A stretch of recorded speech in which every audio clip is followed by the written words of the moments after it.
हुकूमत ने एक बड़ा फैसला किया है जिसका बराह रास्त ताल्लुक बिजली के घरेलू सारिफीन से है। वजारत पावर डिवीजन ने लेस्को, फेस्को, मेपको समेत तमाम पावर कंपनीज को सख्त हिदायत जारी की हैं। अब एक घर में एक से ज़ायद सिंगल फेज मीटर नस्ब नहीं किए जाएंगे। हुकूमत की बकौल ये फैसला सिर्फ किसी तकनीकी बुनियाद पर नहीं बल्कि एक खास रुझान को रोकने के लिए किया गया है, जिसके जरिए कई सारिफीन हुकूमती रिलीफ स्कीम का गलत इस्तेमाल कर रहे थे। असल मामला कुछ यूँ है कि हुकूमत ने कम आमदन वाले रिलीफ देने के लिए एक स्कीम शुरू की जिसके तहत 200 यूनिट से कम बिजली इस्तेमाल करने वालों को सब्सिडी दी जाती है। लेकिन हुकूमत की बकौल कई सारिफीन ने इस स्कीम का फ़ायदा उठाने के लिए अपने घरों में 3-3, 4-4 मीटर्स लगवा लिए। हर मीटर पर 200 से कम यूनिट इस्तेमाल किए गए ताकि वो सब्सिडी के अहल बन सके, जबकि मजमूई तौर पर वो 700 से 800 यूनिट तक बिजली इस्तेमाल कर रहे थे। यूँ हुकूमत को शदीद माली नुकसान हो रहा था। दरअसल मुस्तहकीन इस सब्सिडी से महरूम हो रहे थे। अब यही वजह है कि इसी को रोकने के लिए पावर डिवीजन ने वाज़ेह और सख्त शराइत लागू कर दी हैं।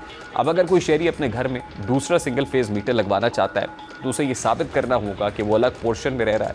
इसके लिए अलग दाखिली और खारजी रास्ता, अलग किचन और दोनों पोर्शंस के लिए अलग इलेक्ट्रिक सर्किट लाजमी होगा। साथ ही लाहौर डेवलपमेंट अथॉरिटी से नक्शे की तस्दीक भी ज़रूरी होगी।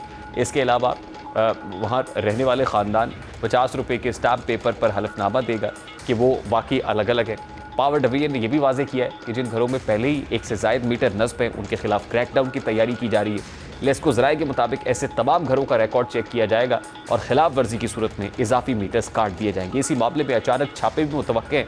अलबत्ता ये नई पॉलिसी 5 किलोवाट से कम के कनेक्शन रखने वालों पर लागू नहीं होगी। ऐसे सारिफीन को 3 फेज़ मीटर्स की बुनियाद पर कनेक्शन दिए जाएंगे। अब हुकूमत का मानना है कि ये फैसला, इस इकदाम का मकसद गलत तरीके से वाले सारिफीन को रोकना और दरअसल मुस्तहकीन तक रिलीफ पहुंचाना है। अब देखना यह भी है कि हुकूमत इस इकदाम के बदले सारिफीन को बिजली के मद में कैसे रिलीफ दे सकती है। प्रोग्राम का वक्त अपने इख्तिताम को पहुंचा। आपसे मुलाकात होगी इंशाअल्लाह कल। अपना रखिए ख्याल।